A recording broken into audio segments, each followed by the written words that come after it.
Hey folks, John Hazlett here. I'm up in Alaska with George Cook, who happens to be our Alaska rep for Sage, and we're going to talk about the new R8 Speys from Sage. That we are. Well, they're with us now. They came out midwinter. Yep. R8 Spey, consisting of a couple of switch rods, Mm-hmm. 7 and 8 weight, along with a good solid group of 5 weight through 10 weight Speys. The 7s and 8s have got 3 different links each. Which is awesome. Yeah, really lets everybody have their cake and eat it too. No doubt. 7126, 7130, 7136, same group in the 8 weight. Yep. A couple of 9s and a single Hammer of God 10150 for Yep. the Europeans who Yep. Traditionally have been huge fans and users of that. You know, John, you and I have been around oogles of Sage Spey rods for upwards of 25 years. And the R8 Spey, number one, there's 2 different actions Yep. within one family. There's some that kind of sit on the Euro faster side of the street, 8126, 9140-6, Mm-hmm. and of course the big Hammer 10150. The rest of the group, particularly the 13 footers, which are the heart of the lineup, Yep.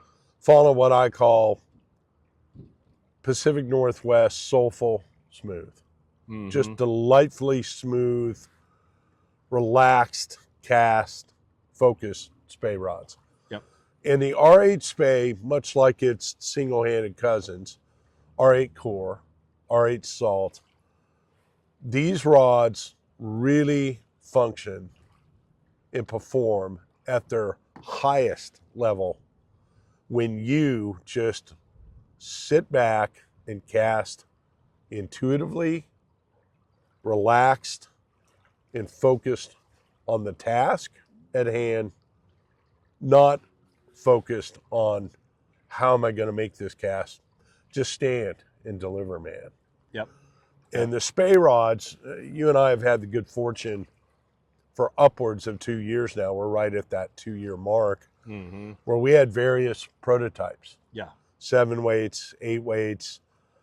And I consistently found with these that the less thrust and octane that I brought with these things, the better they performed. Mm-hmm. And so when the lab coats, our designers at Sage, Peter Knox and Paul Smear, when those guys tell you that these rods are simply intuitive, they're more intuitive. Yeah. To cast, that's not just a bunch of commentary, it's facts. You just pick them up and do your thing. Don't overwork at it and watch the magic unfold before your eyes. These rods really personify that idea of just pick it up and huck. Indeed. Just Yeah. pick it up and huck. I noticed that this last winter, I had all the 7s and 8s on my boat and just hand them to my clients, and they just go fish, and they didn't have to think about it, and they were quite popular. And, you know, we've cast now in the last 6 months with a big swath of dealers, staff, guides, Mm-hmm. and we've done, you know, including the Alaska Spey Clave that we just did on Saturday. We've cast with a fair amount of anglers, the public. Yeah. And they have found that they just simply didn't have to work at it. And they've got a huge swath of selections, all the way down to a 5126, which up here in Alaska, the 7s, the 6s, the 5s, the 8s, in about that order of interest. Some of the real teachers' pets have been the 8116 switch, Mm-hmm. the 8126, which has probably been the all-out favorite. Yep. And then, of course, the expected player 7130, 8130. Yeah. But regardless of what one they pick up, the joy of casting really comes front and center with these.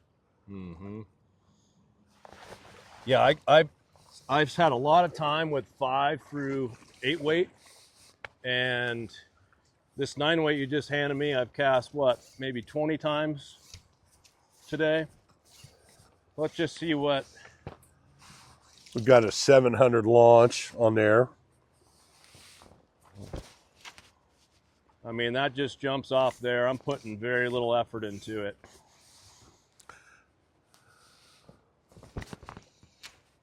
Yeah, you're not even trying. Not even trying. Which is really, truly the sign of a great rod, a great setup. That 700 launch is cash money on there. It's complemented with that beautiful new this year Sage Spey reel, appropriate size, balance.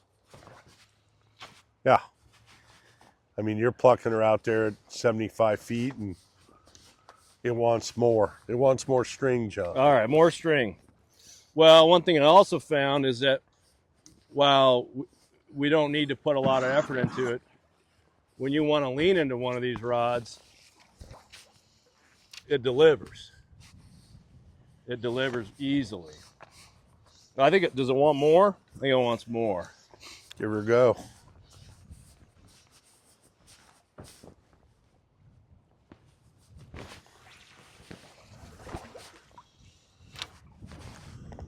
My contention is you'd throw that same 105 feet with 25% less octane. Yep. Yep.